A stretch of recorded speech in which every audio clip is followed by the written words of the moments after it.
வணக்கம் பன்னகம் இணைய நேயர்களே. இன்று நாம் ஒரு வித்தியாசமான நிகழ்ச்சியிலே உங்களை சந்திக்க இருக்கின்றோம். ஜெர்மனியிலே 20 வருடமாக பாரிய முயற்சியின் மகுட விழாவாக சாந்தியின் ஆடல் அரங்கம் நடைபெற இருக்கின்றது. 10/1/2026 மாலை 3 மணியளவில் இந்த நிகழ்வு ஜெர்மனியிலே எசன் மாநகரத்திலே நடைபெற இருக்கின்றது. இந்த விழாவில் நாயகியாக 20 வருடங்களாக ஜெர்மனியிலே தமது கலை வகுப்புகளை நடாத்தி பல நாட்டிய தாரகைகளை உருவாக்கியவருமான சாந்தி துரை அரங்கன் அவர்கள், இவர் ராமநாதன் நுண்கலை பீடம் யாழ் பல்கலைக்கழகத்தின் படித்து பட்டம் பெற்ற ஒரு பட்டதாரியாகவும் 1999 முதல் 2003 வரை அங்கு கல்வி கற்று சிறப்பாக முறையிலே வெளியேறியிருந்தார். பின்பு தன தாயகத்திலே பல மாணவர்களை இவர் உருவாக்கி அங்கே பல பாடசாலைகளிலே நடன கலை நிகழ்வுகளை நடாத்தியிருந்தார். 2005ஆம் ஆண்டு இவர் திருமணத்தின் நிமித்தம் ஜெர்மனிக்கு வந்தார். ஜெர்மனியிலே வந்து இன்று ஒரு கனக சபை கலாலயம் என்ற ஒரு அமைப்பை உருவாக்கி இன்று 20 வருடங்கள் நிறைவாகி இருக்கின்றது. இது ஒரு சாதாரண ஒரு பெண்மணியால் செய்யக்கூடிய வேலை அல்ல. உண்மையிலே அவரை நாங்கள் வாழ்த்த வேண்டும், பாராட்ட வேண்டும். இந்த நிகழ்வு பற்றி நாங்கள் இன்று அவருடன் ஒரு நேர் முகத்தை காண இருக்கின்றோம். இவர் இப்போது நம்முடன் இணைந்திருக்கின்றார் திருமதி சாந்தினி துரையரங்கன். வணக்கம் சாந்தினி துரையரங்கன் அவர்களே. இனிய உற்சாகமான வணக்கம் பன்னாகம்.com கிருஷ்ணமூர்த்தி அவர்கள். எனது கண்ணன் அண்ணா என்று நான் அழைப்பேன். வணக்கம் உறவுகளே, அனைவருக்கும் வணக்கம். உங்களை கண்டது மிகவும் மகிழ்ச்சி. உண்மையிலே 20 வருடங்கள் முடிந்தும் ஒரு தெளிவு நிலையிலே முகத்தை ஒரு சந்தோஷமாக பார்க்கக்கூடியதாக இருக்கின்றது. இவ்வளவு பாரிய ஒரு நிகழ்வை நீங்கள் முதல் ஆரம்பத்தில் இருந்து எப்படி செய்தீர்கள் என்று கூறிவிட்டு நாங்கள் நமது நிகழ்ச்சியை பற்றி கதைப்போம். எனது ஜெர்மன் வாழ்க்கையில் எனது இந்த கனகசபை கலாலயத்தின் அமைவு என்பது எனது வாழ்க்கையின் ஒரு போக்கினை, ஒரு நல்ல சிறப்பான ஒரு வளர்ச்சி போக்கினை ஏற்படுத்தியது என்று சொல்லலாம். வித்தியாசமான அனுபவங்களை தந்தது. இங்கு பிறந்து வளருகின்ற பிள்ளைகளுடன் பழகக்கூடிய, அவர்களது இயல்புகளை தெரிந்து கொள்ளக்கூடிய ஒரு சந்தர்ப்பத்தை ஏற்படுத்தியது இந்த நிறுவனத்தின் மூலம் நான் கற்பித்தமை என்று சொன்னால் அது மிக இல்லை என்று நினைக்கின்றேன். நிச்சயமாக உண்மையிலே நீங்கள் இந்த ஆரம்பத்தில் இருந்து நீங்கள் வந்த புதிதிலே பாசைகள் பிரச்சனையாக இருந்திருக்கும். அப்போது இந்த பிள்ளைகளுடன் பழகுவது மிகவும் கடினமான நிலையாக இருந்திருக்கும். அப்படி இருந்த போதும் நீங்கள் வந்து ஒரு சில மாதங்களில் இந்த கனக சபை கலாலயத்தை உருவாக்கும் எண்ணம் உங்களுக்கு எப்படி வந்தது? அவ்வளவு ஒரு துணிச்சலான முயற்சியாகத்தான் நான் பார்க்கின்றேன். நாங்கள் ஈழத்தில கற்றதை மற்றவர்களுக்கு கொடுப்பதன் மூலம் நாங்கள் ஒரு வளர்ச்சியை அடையலாம் என்றது எனது எண்ணம். மற்றது பெற்றதை பகிர்வதுதான் எனது நோக்கங்களில் முதன்மையானது. நாங்கள் கற்றவற்றை எங்களுடன் மட்டும் வைத்துக் கொள்ளாது கேட்பவர்களுக்கு அதை கொடுக்க வேண்டும் என்ற எண்ணத்தில் முதலில் நான் இதனை தொடங்க வேண்டும். ஒரு துடிப்பான அந்த காலம் எங்களது 25 வயது 26 வயது, அந்த காலம் துடிப்பான வயது காலம் என்றபடியினால நான் நினைக்கிறேன் 2ஆம் மாதம் இங்கு வந்திருந்தேன். 2005 மாசி 8ஆம் தேதி இங்கு வந்திருந்தேன். 2005 மார்கழி மாதம் 14ஆம் தேதி இந்த நடன வகுப்பை ஆரம்பித்தேன். நான் வாழ்ந்த இடத்தில் எனக்கு அந்த தமிழ் பாடசாலையை நடாத்திய திருமதி வேலாயுதம் தம்பதிகளும் அருகில் இருந்தார்கள். அவர்கள் அந்த பாதையால் சென்று வரும் பொழுது நான் அவர்களோடு கதைத்திருந்தேன். ஒருமுறை கதைத்திருந்த போது அவர்கள் சொன்னார்கள், முதலில் உங்களை இந்த இடத்துக்கு அறிமுகப்படுத்துவதற்கு நீங்கள் எமது பாடசாலையில் வந்து தமிழை கற்பீங்கள், அதற்கு பின்னர் நடனத்தை தொடங்கலாம் என்று சொல்லி, அதன் அடிப்படையில் நான் அவர்கள் பாடசாலையில் சிறியவர்களுக்கு முதலில் தமிழ் வகுப்பை ஆரம்பித்து படிப்பித்துக் கொண்டிருக்கும் பொழுது, பின் மார்கழி மாதத்தில் நடன வகுப்பை தொடங்குவதற்குரிய வழிவகைகளை அவர் செய்து தந்தார். அவர்களும் இந்த தமிழ் மக்களுக்கு, தமிழ் பிள்ளைகளுக்கு தமிழை கொடுக்க வேண்டும், கலைகளை கொடுக்க வேண்டும் என்ற ஆர்வத்தோடு எஸ்என் தமிழ் மொழி சேவை கலாச்சார மன்றம், எஸ்என் தமிழ் பாடசாலை என்பதை நிறுவி நீண்ட காலங்களாக நடத்தி வந்தவர்கள். அதனால் அவர்கள் எனது வேண்டுகோளை ஏற்றுக்கொண்டு அவர்கள் அதனை செய்தமையினால் இப்பொழுது அதை 20 வருடத்தை எட்டியதை கொண்டாடி கொண்டிருக்கிறோம். உண்மையில நான் நினைக்கிறேன் அது ஒரு நல்ல ஒரு வழியாக அது அமைந்திருந்தது. ஏனென்றால் ஒரு பாடசாலையில் இருந்துதான் மாணவர்களை நாங்கள் வெளியே எடுக்கக்கூடிய மாதிரி இருக்கும். ஆகவே அந்த நடன வகுப்பு, இப்படி நடனம் தெரிந்தாலும் நீங்கள் அதை ஒரு விளம்பரப்படுத்துவதற்கு அந்த பாடசாலை உங்களுக்கு பேருதவியாக இருந்திருக்கிறது. நீங்கள் அங்கே அதை படிப்பித்தபடியால் உண்மை எங்களை டீச்சர் டான்ஸ் படிப்பிக்கிறான் ஒரு இதிலே துணிந்து அந்த பிள்ளைகள் அங்கே வந்து கற்றிருக்கின்றார்கள். ஆரம்பத்திலே இவ்வளவு பிள்ளைகள் அங்கே இருந்தார்கள் உங்கள்? ஆரம்பத்தில் நான் நினைக்கிறேன் ஒரு 9-10 பிள்ளைகள் தான் ஆரம்பித்தார்கள். ஆரம்பித்து படிப்படியாக வந்து சேர்ந்திருந்தார்கள். இருந்தாலும் அங்கே நாங்கள் பாடசாலை நடைபெற்ற இடம் வந்து அந்த மேல வீடுகள், கீழே தான் பாடசாலை. அப்ப நடனம் என்றாலே அதிர்வுகளுடன் கூடிய அசைவுகள் தான் பரதம். அப்ப அதின் அதிர்வுகள் இருப்பதனால் அந்த வீட்டில் வசிப்பவர்கள், வெளிநாட்டு நாட்டவர்கள் அதனை ஒத்துக்கொள்ளவில்லை. சத்தம் கூடிவிட்டது, நீங்கள் இங்க எடுக்க இயலாது என்று சொல்லி. அதனால நாங்கள் வேறு வேறு இடங்கள் தேடி, எங்களுக்கு அந்த இடம் கிடைப்பது அப்போது சிரமமாக இருந்தது. ஒரு இடத்தை எனக்கென்று எடுத்துக்கொள்ள. அப்ப பாடசாலையில விக்னேஸ்வரன் அவர்கள் உதவி செய்திருந்தார். ஒரு இடத்தை கேட்டு அதனை ஒழுங்கு பண்ணி தந்திருந்தார். அதுவும் கொஞ்ச காலம்தான் செய்யக்கூடியதா இருந்தது.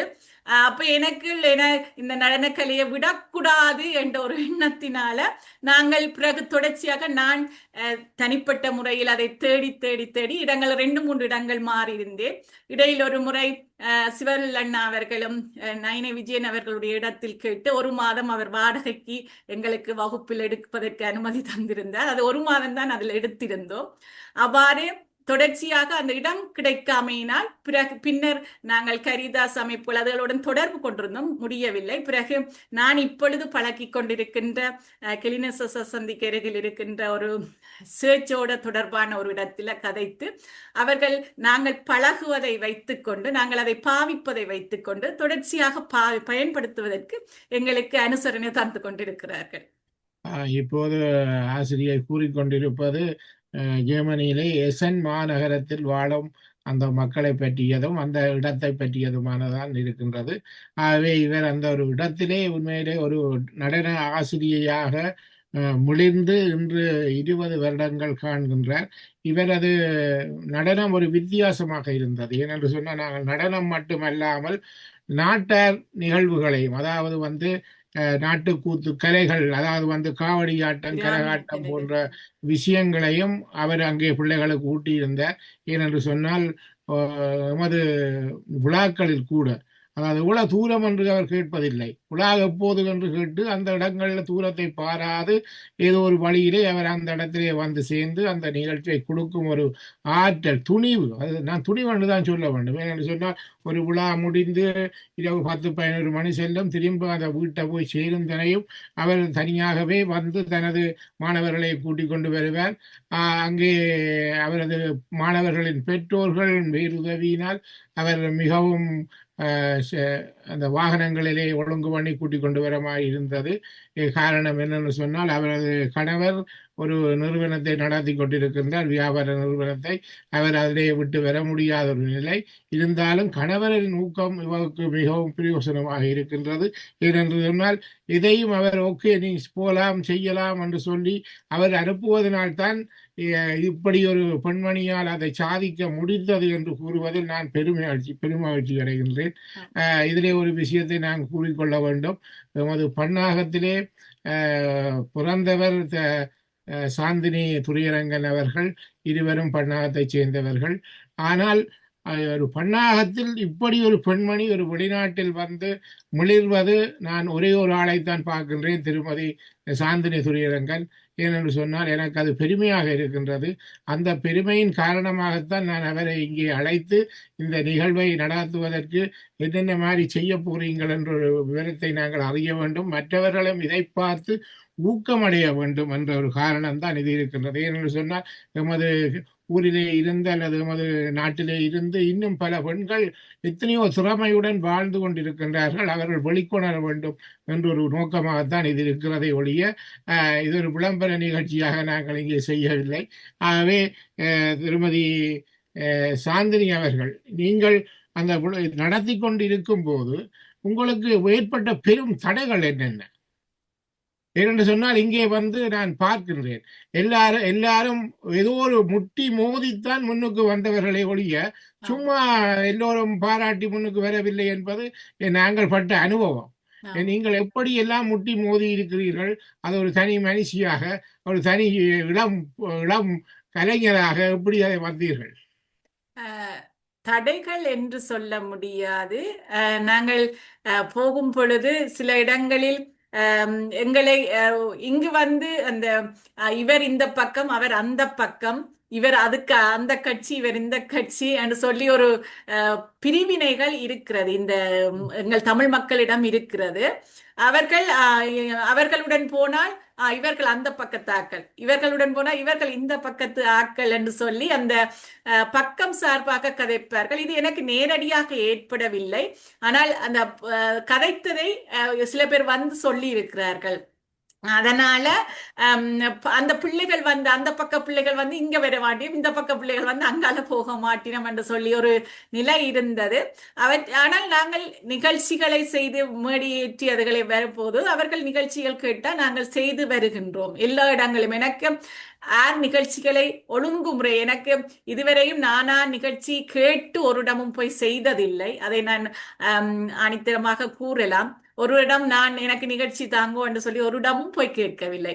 எல்லோரும் கேட்டு நீங்கள் நிகழ்ச்சி தாருங்கள் டீச்சர், எங்கண்ட நிகழ்ச்சியை வந்து சிறப்பிங்கன்னு சொல்லி கேட்டுத்தான் நான் இதுவரையும் செய்து கொண்டிருக்கிறேன். அதனால இந்த ரெண்டு பக்கங்கள்ல இருக்கிற பிள்ளைகளுடைய எங்கண்ட பேரண்ட்ஸ் சிலது வேறு பெற்றோர்கள் கதைப்பார்கள், டீச்சர் அந்த பக்கத்து டீச்சர் இந்த பக்கத்து டீச்சர்னு சொல்லி கதைப்பார்கள்.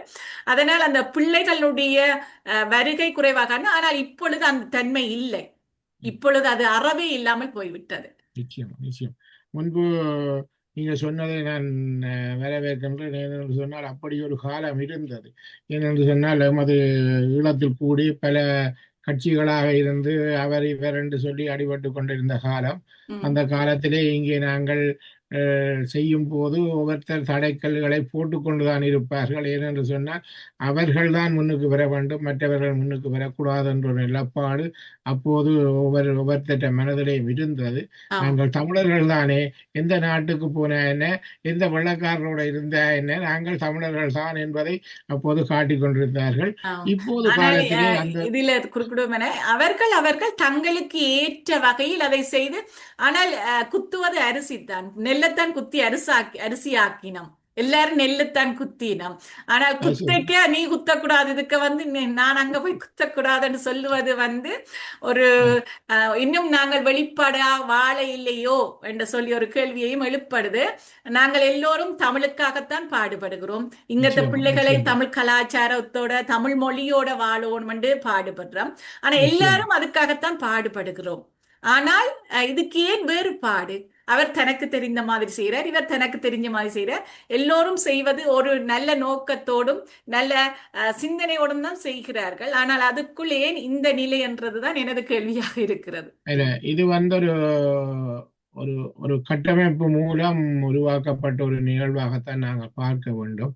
ஏனென்று சொன்னால் இப்போது மக்களின் மனோநிலையில் அப்படியான ஒரு நிகழ்ச்சி இல்லை. எந்த நிகழ்ச்சிக்கும் மக்கள் செல்லக்கூடிய ஒரு நிகழ்வாகத்தான் இப்போது இருக்கின்றது.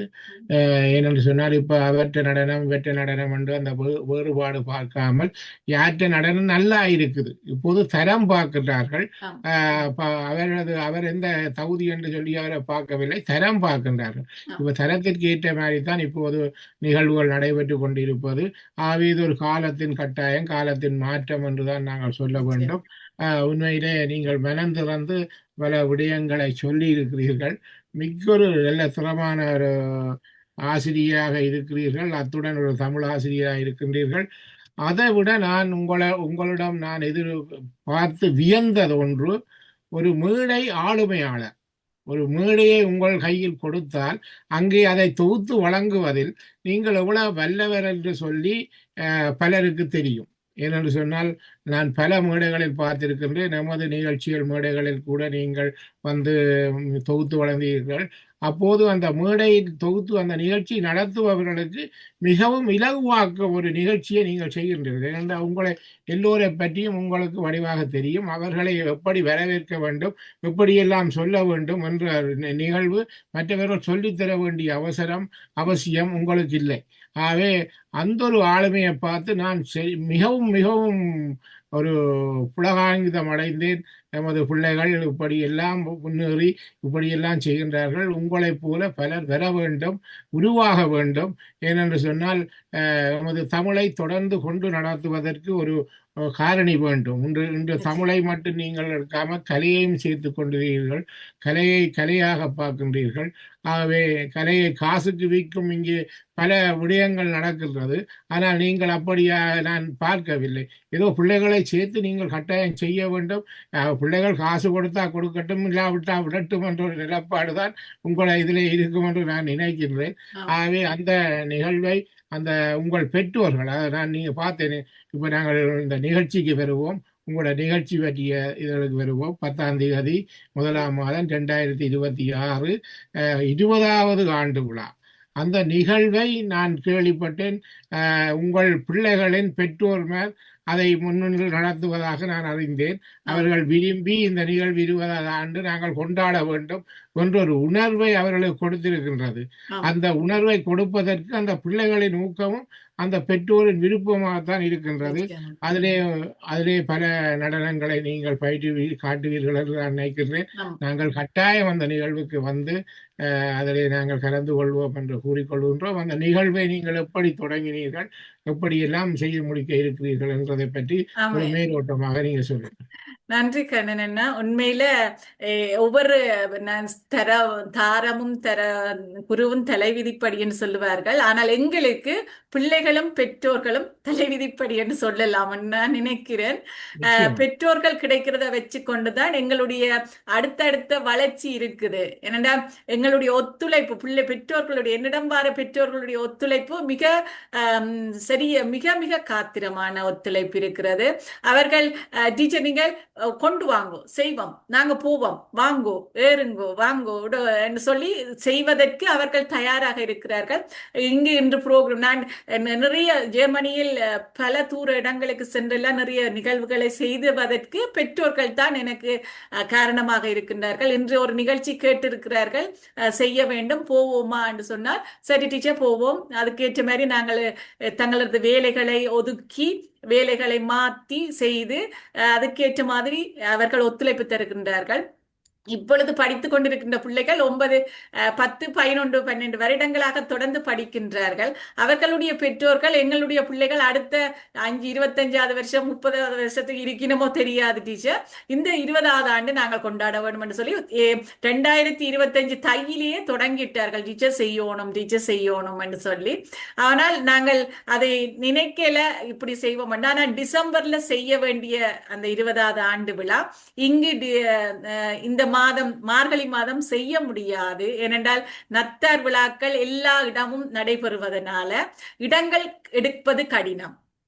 மேடியோடு இடங்கள் எடுப்பது கடினம். அதனால எங்களுடையதை தை மாதம் செய்வோம் என்று சொல்லியும், அது பொங்கலுக்கு முதல் செய்தால் தான் செய்யலாம், பொங்கலுக்கு பிறகு செய்தால் அது செய்ய முடியாது. ஏனென்றால் இங்கு பொங்கல் விழாக்கள் ஒவ்வொரு கிழமையும் நடைபெறும்.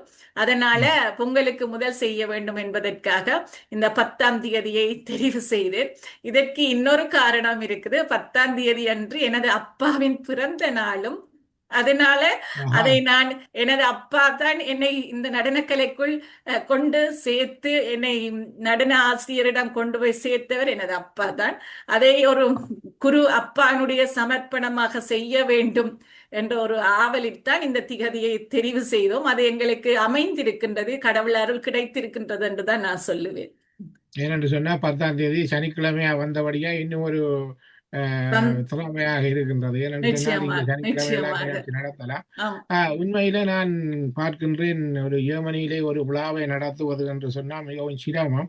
ஏனென்று சொன்னால் மண்டபம் எடுக்க வேண்டும், மண்டபத்துக்கு வாடகை கொடுக்க வேண்டும், சவுண்ட் செட் பண்ணணும், சவுண்டுக்கு வாடகை கொடுக்க வேண்டும், உணவுகள் வகைகளுக்கு வாடகை கொடுக்க வேண்டும், பல அப்படியான செலவுகள் எல்லாம் இருக்கு. நான் எந்த கணக்கில் இப்ப நான் பார்த்தேன், குறைந்தது இலங்கை காசுக்கு 10 லட்சம் ரூபாய் கிட்ட தேவைப்படும், ஆம். இலங்கை காசுக்கு. ஆனால் அதை விட ஒருத்தர கௌரவிப்புகள் இருக்குது. கட்டாயம் அந்த பிள்ளைகளை கௌரவிக்க வேண்டும், பிள்ளைகளுக்குரிய இதுகள் செய்ய வேண்டும், ஆம். அதுக்கு புரிம்பான செலவுகள் இருக்குது. இந்த இதுகள் எல்லாத்தையும் எப்படி ஈடு செய்ய முடியும் என்று நீங்கள் பார்க்கிறீர்கள்? பெற்றோர்களுடைய பங்களிப்பு தான் இதில் இருக்கின்றது. மற்றது விழாவண்டு அவர்கள் ஒரு சிற்றுண்டி சாலையின் போட்டு அதில் வருகிற காசையும் வைத்து செய்யலாம் என்று இருக்கிறார். மற்றது எங்களுடைய பெற்றோர்களுடைய ஒரு சிலர் நிறுவனங்கள், விமான டிக்கெட் நிறுவனங்கள், கடைகள் வைத்திருக்கிறார்கள். அவர்கள் தாங்களாக வந்து, என்ன நீங்க எங்களுடைய அனுசரணைகள் தேவையில்லையான்னு சொல்லி கேட்டு தங்கள் அனுசரணையை தர்ற அளவுக்கு எங்களுடைய பெற்றோர்கள் இருக்கிறார்கள். அவர்கள் தங்கள் நிறுவனம் சார்ந்த அனுசரணை விளம்பரங்களை தந்து எங்களுக்கு அதிலும் ஒரு பணம், ஒரு அளவு, ஒரு இருவருடைய பணங்கள் கிடைக்கின்றது. உண்மையிலே அது ஒரு முக்கியமான விடயம். நான் பார்த்த விடயங்கள் வர வேணும் என்றுதான் நான் கேட்டேன். என்று சொன்னால் சாதாரணமாக ஒரு ஜெர்மனியிலே ஒரு விழா செய்வதென்றால் நமக்கு தெரியும், நாங்கள் பல விழாக்களை செய்தார்கள், அப்போது இவ்வளவு செலவுகள் அதுக்கு வரும் என்பது தெரியும். ஆகவே நீங்கள் முதலாக 20வது ஆண்டு விழாவை உங்களோட தாத்தாவின் பேரில் அமைந்த கலாலயம் கனக சபை, அதுக்கு நான் முதல் விளக்கத்தை சொல்லிக் கொண்டு வருகிறேன். கனக சபை என்ற பெயர் நான் தேர்ந்தெடுத்ததுக்கு முதல் காரணம் வந்து, எங்களுடைய ஆடற்கரசன் நடராஜர் தில்லையில் ஆடுற இடம் சிதம்பரத்தில, அவர் நடனம் ஆடுற இடத்தின் பெயர் கனக சபை. சிதம்பரத்துல நிறைய சபைகள் இருக்கு, பொற்சபை, சிற்சபை, தாமிர சபை என்று சொல்லி நிறைய சபைகள் இருக்குது. அதுல நடராஜரான ஆனந்த தாண்டவத்தோட ஆடுற இடம் வந்து கனக சபை. அந்த இடத்தின் பெயர் கனக சபை.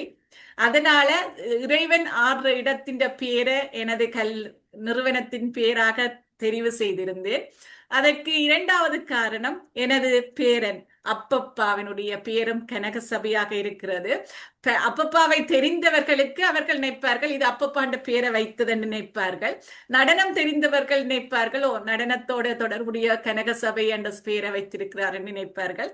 இதே பலருக்கு பண்ணாத்தாக்கள் என்றால் உடனே சொல்லிவிடும், இது அப்பப்பாண்ட பேர் என்று தான் சொல்லுவார்கள். நிச்சயமா. ஏனென்று சொன்னால் அதெல்லாம் அது அமைகிறது என்று சொன்னால் அதுதான் அமைப்பு என்று சொல்லுவது.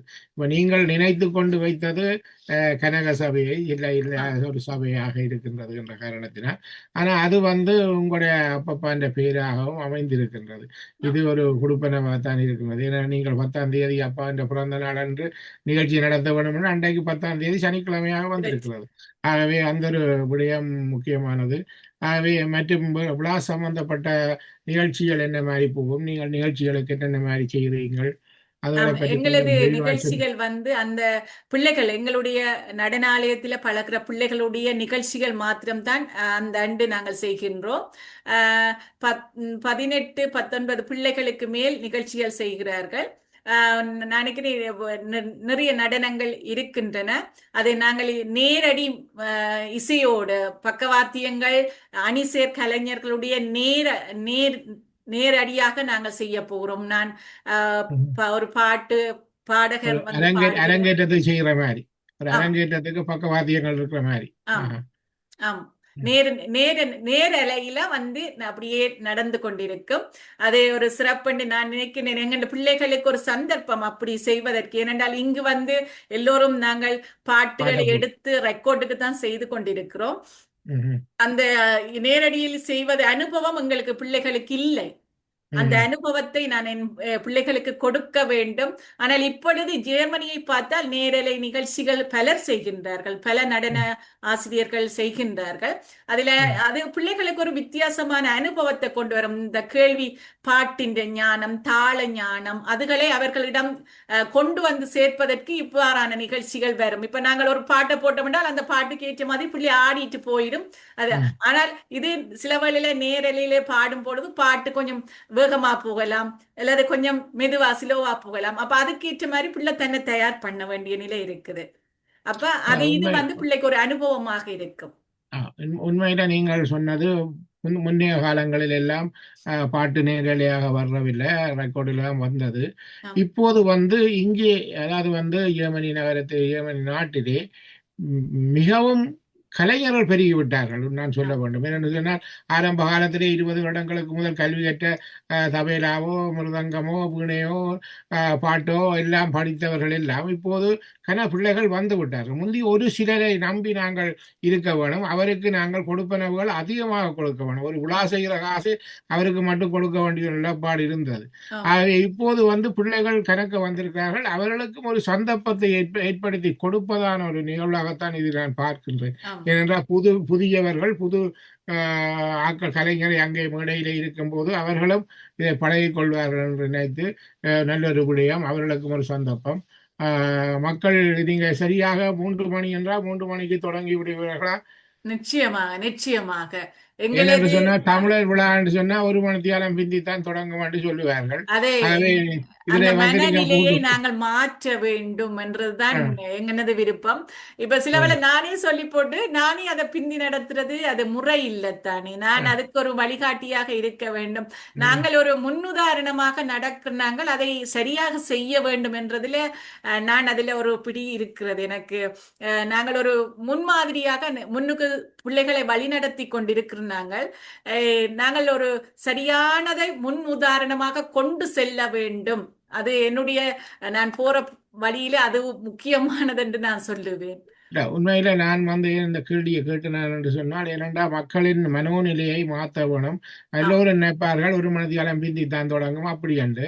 இது ஆம், வந்து 3 மணிக்கு தொடங்கும் என்று சொன்னால் படம் போல, படத்துக்கு 3 மணிக்கு தொடங்கும் வேண்டாம், படம் 3 மணிக்கு தொடங்கிடும். ஆம். அங்க 2:30க்கு எல்லாரும் போய் நிற்கிறேன். நிச்சயம். அதே மாதிரி இதை நான் உங்களோட வாயில கேட்க வேணும். ஏனென்று சொன்னால் நீங்கள் எப்படி அதை செய்ய போறீர்கள் என்று, இல்லை அவரை பார்த்து கொண்டு இவரை பார்த்து கொண்டு அப்படியெல்லாம் நிற்கிற மாதிரி இல்லாமல் அங்கே நாங்கள் வந்த மக்களுக்கு கொடுக்க வேணும். ஆகவே எல்லோரும் 3 மணிக்கு, அதாவது வந்து சரியாக 3 மணிக்கு நிகழ்ச்சி ஆரம்பிக்கும். ஆம், நீங்கள் 3 மணிக்கு முதலே அங்கே வந்து உங்கள் இருக்கைகளை தயார்படுத்துங்கள். நிச்சயம். ஏனென்று சொன்னால் இது மிகவும் அஹ், மக்கள் கூடுதலாக வருவார்கள் என்று ஆம். எதிர்பார்க்கின்றோம். ஆகவே அந்த நிகழ்விலே நீங்கள் வந்து உங்கள் இருக்கைகளை சரி செய்து கொள்ளுங்கள் என்றுதான் நான் சொல்லுவேன். நிச்சயமாக நானும் வேறு வேறு அன்போடு எல்லோரையும் அன்போடு இருகரம் கூப்பி அழைக்கின்றேன் நிகழ்ச்சியை சிறப்பிப்பதற்கு. இந்த இணைந்து நீங்களும் மகிழ வேண்டும், நாங்களும் மகிழ வேண்டும். அதனால் இணைந்து சிறப்பியுங்கள் என எனது அழைப்பை இந்த நேரத்தில் இதில் பதிவு உங்களுடைய செய்கிறேன். அந்த அந்த ரோட்டின் பெயரையும் அந்த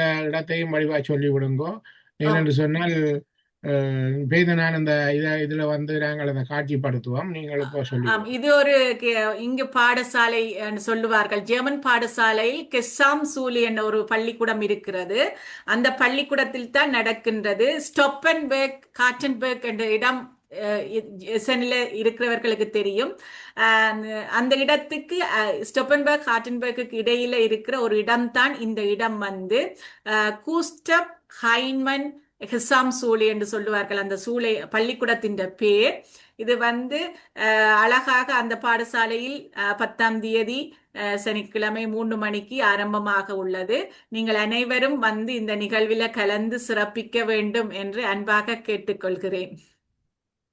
மேலதிக விவரங்கள் தேவை என்று சொன்னால் நீங்கள் திருமதி சாந்தி துரையரங்கனுடன் தொடர்பு கொள்ளலாம். நான் அவரது தொலைபேசி இலக்கத்தையும் இதில் நான் போட்டு விடுகின்றேன். அவரது விளம்பரத்தையும் போட்டு விடுகின்றோம். ஆமா, நீங்கள் அந்த கட்டாயம். நேரத்தில் இதில் ஒரு நூல் ஒன்றும் நான் எனது தொகுப்பாக வருகின்றது. பிள்ளைகளுக்கு படிப்புகின்ற நூ பகுதிகள் நூலாக்கப்பட்டு முதலாவது தொகுதி 1 பரத குறிப்புகள் தொகுதி 1 என்ற பெயரில் வெளிவருகின்றது. அதை நான் இந்த இடத்தில் குறிப்பிடுவதில் மகிழ்ச்சி அடைகின்றேன். உண்மையிலே நேரங்கள் இவர் எங்களது நேரங்கள் கண்ணனென்ன கவனியுங்கள். Okay okay. அப்ப நாங்கள் இந்த நிகழ்ச்சிக்கு எல்லோரும் நீங்கள் வர வேண்டும். ஏனென்று சொன்னால் இது ஒரு கலை நிகழ்ச்சி. இந்த நிகழ்வை அந்த ஆசிரியைக்கு நீங்கள் ஊக்கம் கொடுக்க வேண்டும், அந்த பிள்ளைகளுக்கு ஊக்கம் கொடுக்க வேண்டும் என்று நாங்கள் பன்னாக இணையம் சார்பாக கேட்டுக்கொண்டு இந்த நிகழ்வில் கலந்து சிறப்பித்தமைக்காக திரு சாந்தினி அவர்களுக்கு நாங்கள் நன்றி கூறிக்கொண்டு விடைபெறப் போகின்றோம். நானும் ஒரு முறை கண்ணனென்ன நான் என்னுடைய அந்த அழைப்பை இதிலே நான் ஒரு முறை பகிர்ந்து கொள்கிறேன்.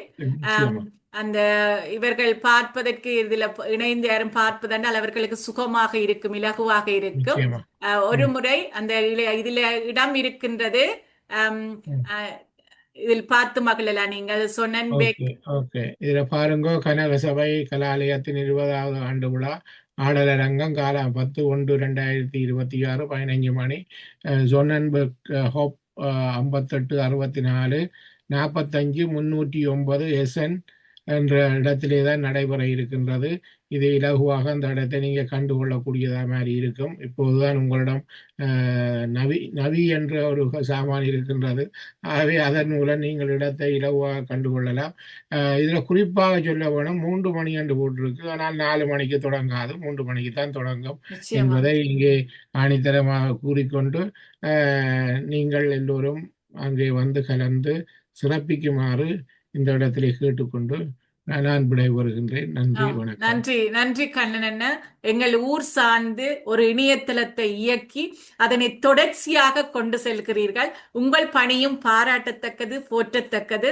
அதற்கு முதல் எனது அன்பான நன்றியையும் எனது குடும்பம் சார்பாக தெரிவித்துக் கொண்டு உங்களது பணியும் தொடர வேண்டும். இன்னும் நீண்ட காலங்கள் நீங்கள் ஆயுள் ஆரோக்கியத்தோடு இருக்க வேண்டும் என்றும் வேண்டிக் கொண்டு விடைபெறுகின்றோம். நன்றி, வணக்கம்.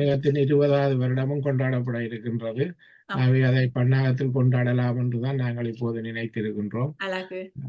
நன்றி. நன்றி, வணக்கம். நன்றி வணக்கம்.